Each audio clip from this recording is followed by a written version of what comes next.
Gen X is in trouble, and I am part of Gen X. Yeah, so Americans born between 1965 and 1980, which makes them between age 45 and 60, we are in trouble. You see, about 40% of Gen X households have saved zero for retirement. Yeah, you heard that right. Zero for retirement. That's 40% of Gen X households. That is a frightening number. I don't know how we're supposed to make this work. I don't know if, I guess a lot of us, it seems like, are counting on, and some of the studies show that a lot of us are counting on Social Security as one of the main sources of income in retirement. And that's just not going to do it. A couple $1,000 a month is not going to be enough in retirement. So I want to go over some of the numbers, and then I want to give you some things that we can think differently about. I'll give those to you at the end. So let's get into this real quick. One of the studies from Fidelity shows that the average retirement savings is about $192,300, I guess is what they said. Now, the issue with going off of an average is that the higher net worth clients that are in there, or higher net worth Gen Xers that are part of that study, are skewing those numbers. For example, let's say we have 10 people and one person has $10 million. The other 9 have zero. Okay, the average would be 1 million. However, if we look at the median, obviously that would be zero in that example. So I like to look at the median. The median takes the exact middle. So half of the people have more and half of the people have less. And currently, the median for Gen X households, as far as retirement savings, is around $40,000. $40,000. And like I said earlier, 40% of Gen X households have zero saved. So this is a retirement crisis that is, it's coming at us fast because, like I said, we are age 45 to 60. So the older Gen Xers are turning 60, starting to turn 60 this year, which means not too much further away from the retirement age that we kind of all have in our head, right? That we want to retire by. I have a feeling, though, that our generation might have to work longer than our parents did. It just might be that way. We might have to just work longer. When you look at the numbers, that might be the only thing that makes sense, because $40,000 is not going to cut it. And that's not going to be able to close the gap on what's needed, just having Social Security and that $40,000. It's just not going to do it.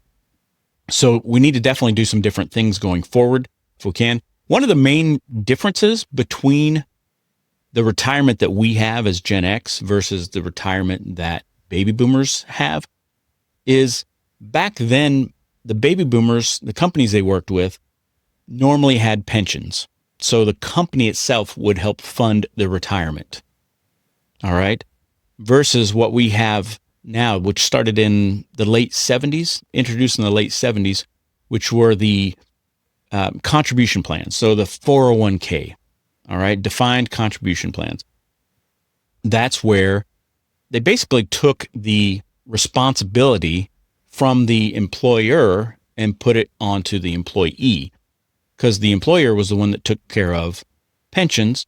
But now the 401k, the employee is responsible to fund those. And some of the companies will match a little bit. But then a lot of Gen Xers just didn't even participate in these 401k plans. So that's one of the main reasons for a massive shortfall, or why we as a different generation than the boomers have had to come up with other ways to save for retirement. And with our generation thinking that we need about $1 million or slightly more to actually be able to retire, well, we're far away from that number. There's a massive gap there.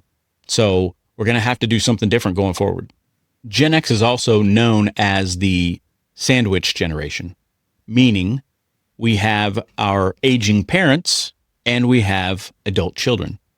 So for many of us, we might end up needing to help our parents as they age, as well as our adult kids, because of the cost of living being the way it is, and just helping them get by in today's marketplace. I mean, it is expensive. Everything. Housing's expensive. Cars are expensive.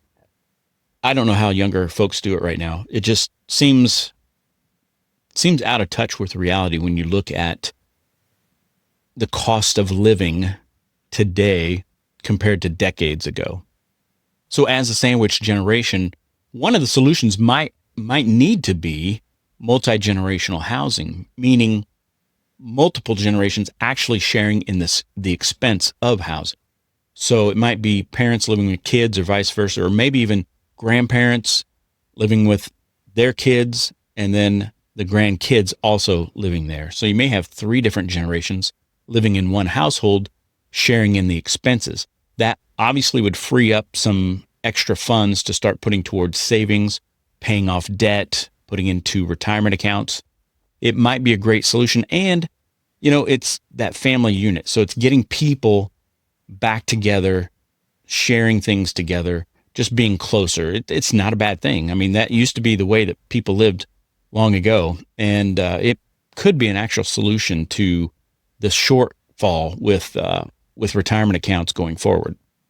I know I mentioned Social Security earlier, but I know there's also a lot of news and talk out there right now about Social Security and the possibility of insolvency not too long from now.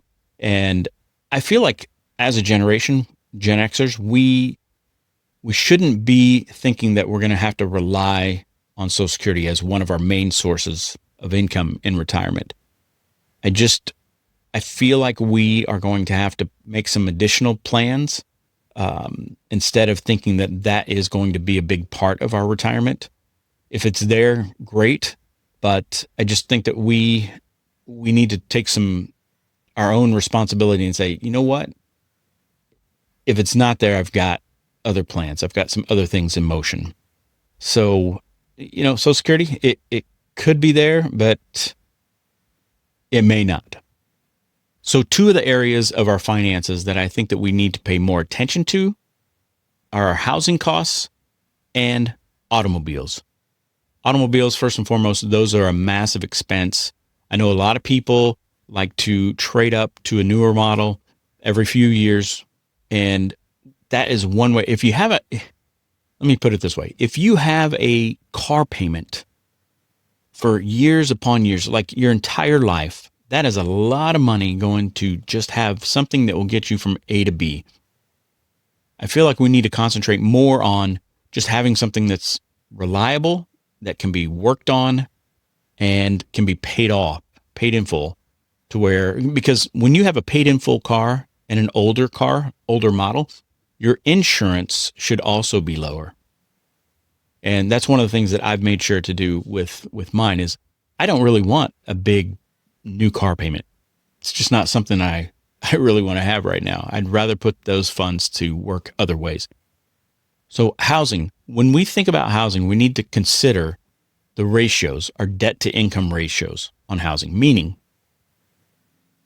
in the old days, I say this, decades ago, the ratios they used to go off of were 28 and 36, meaning 28% of your gross income is all that you would want to utilize. That was the max to go towards your housing payment.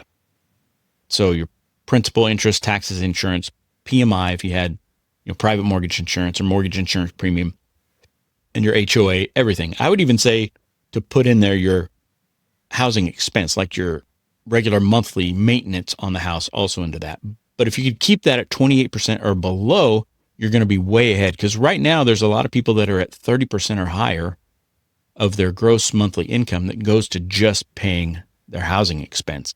And some of those are even higher than that, in the 40 range, 45% range. It's kind of gotten out of hand with how much the lending industry is giving people, qualifying people for, because always remember this, what you get qualified for is not the same thing as what you can actually afford to buy.